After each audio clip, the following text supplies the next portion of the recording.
You can track the details of learners' attempts of your H5P activities by selecting to view all attempts. The number of submitted attempts will be indicated in brackets. Note that this is not the number of learners who have attempted the activity, but rather the total number of submitted attempts. On the attempts report, you will find an overview of the learners who have attempted the activity. You can also filter this report to view the details for specific learners. You can see the date on which a learner attempted the activity, the score they achieved, if applicable, and the number of attempts they've submitted.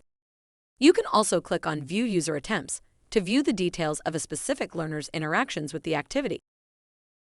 Here you will be able to see all the attempts submitted by that learner. You can also access a report of their responses for each attempt. In this report, you can see how a learner's responses compare to the correct response for each question or interaction in your activity. The correct answer is indicated in the left-hand column, and the learner's response is indicated in the column on the right. A summary of the learner's score for each question is also provided.